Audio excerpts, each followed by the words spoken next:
Mistulang hindi pa rin matanggap ni New Zealand point guard Corey Webster ang pagkatalo ng kanyang team matapos siyang mag-post ng isang comment sa official Instagram account ng Tall Blacks, ang national team ng New Zealand.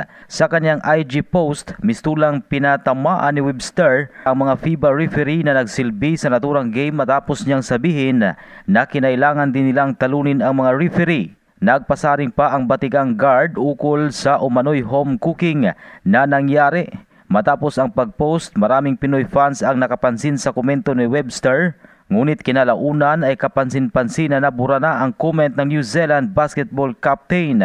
Sa halip ay mapapansin lamang sa IG ng Tall Blacks ang isang nakapin na apilang itigil na ang mga hate comment. Ang comment ni Webster ay sa kabila ng kanyang papuri sa Gilas, Pilipinas kasunod ng pagkatalo ng kanyang kupunan.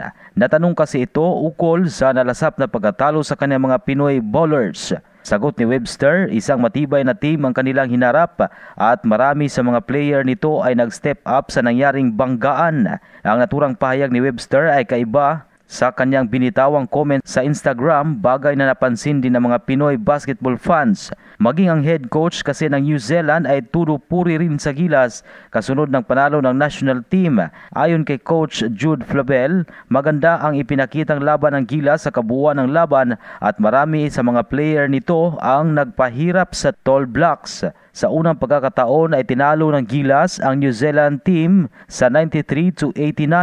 Sa naturang laban, dalawang player ng Gilas ang kumamada ng double-double na sina Kai Soto at Justin Brownlee. I mean, they're big. You know, they've got a lot of bigs that are tough under the hoop, and they seal hard and they get to their positions. You know, we try to make a point of limiting that.